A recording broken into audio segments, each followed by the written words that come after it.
Et si votre mal-être était dû à cette fâcheuse tendance à vous comparer aux autres? Pas à ce que vous avez ou à ce que vous faites, mais à ce que les autres montrent avoir, ce qu'ils veulent que vous voyez. Ce matin, une pensée m'a traversé l'esprit et j'ai tenu à la partager avec vous. Et si nous passions plus de temps à nous observer, nous, avec attention, avec amour, avec lucidité, plutôt qu'à scruter la vie des autres, qu'aurions-nous accompli? Combien de paix aurions-nous gagné? Dites-moi si la situation suivante vous parle. Vous avez travaillé dur, vous avez atteint un objectif, vous en étiez fier, et puis une conversation, un post, une vidéo. Quelqu'un a fait plus, plus vite, mieux que vous. Et là, sans prévenir, votre fierté s'effondre, votre joie s'est évanouie comme ça, en un rien de temps. Et là, vous vous dites, finalement, ce que j'ai accompli, ce n'est peut-être pas grand-chose après tout.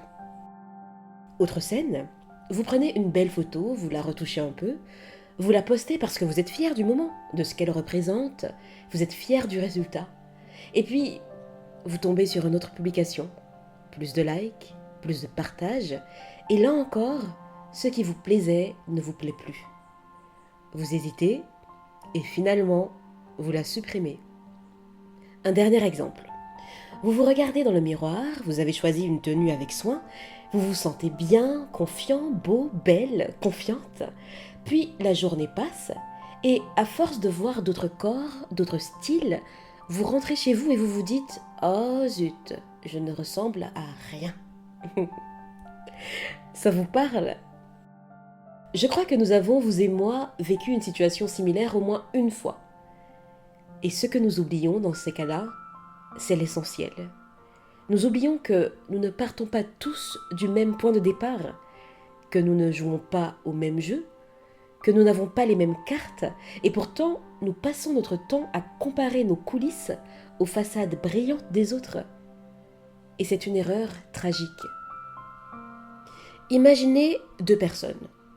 L'une vient d'un milieu modeste, l'autre d'un environnement très favorisé.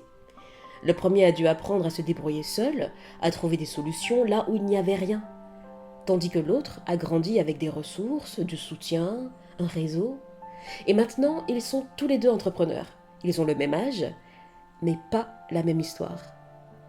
Si celui d'un milieu modeste compare son année 2 à l'année 2 de l'autre, il oublie tout ce qu'il a construit sans aide. Il oublie toutes les fois où il aurait pu abandonner. Il oublie qu'il a survécu, persévéré, créé. Et c'est pareil pour vous. Peu importe vos objectifs, professionnels, physiques, artistiques, relationnels. Il n'y a rien de mal à s'inspirer des autres. Mais si nous nous exposons sans filtre à des réussites trop lisses, trop constantes, trop mises en scène, alors l'inspiration devient un poison. Et la comparaison prend le dessus. Et avec elle, la perte de confiance. Parce que oui, c'est là le plus grand danger. La comparaison détruit notre confiance. Elle nous vole notre élan. Elle nous fait croire que nous ne faisons pas assez, alors que souvent, nous faisons déjà beaucoup. Et il faut le dire clairement, ce que vous voyez chez les autres est souvent filtré, scénarisé, mis en scène. Vous ne savez rien de leurs doutes, de leurs échecs, de leurs nuits blanches. Vous ignorez ce qu'ils ont sacrifié, ce qu'ils ont perdu en chemin.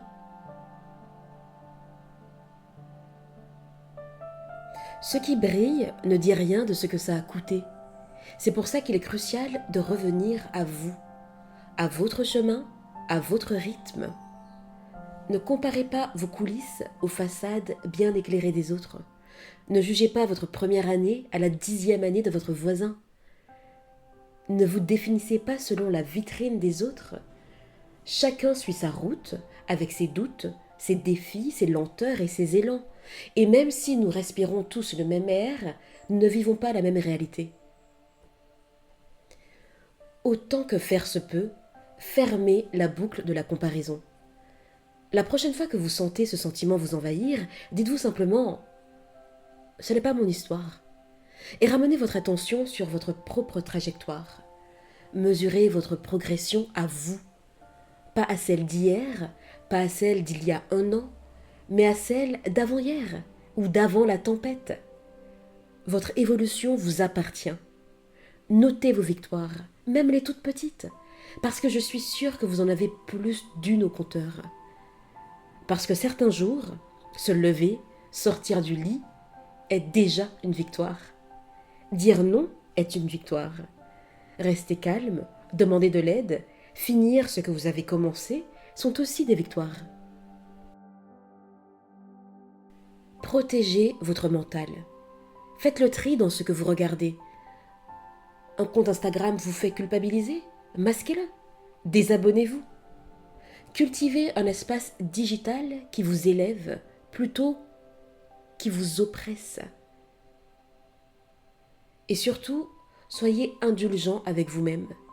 Il n'y a pas de bonne vitesse, il y a votre vitesse. Il n'y a pas de bon modèle, il y a votre modèle.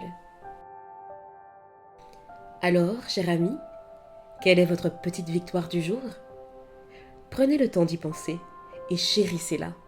Je vous dis à bientôt et d'ici là, imposez-vous.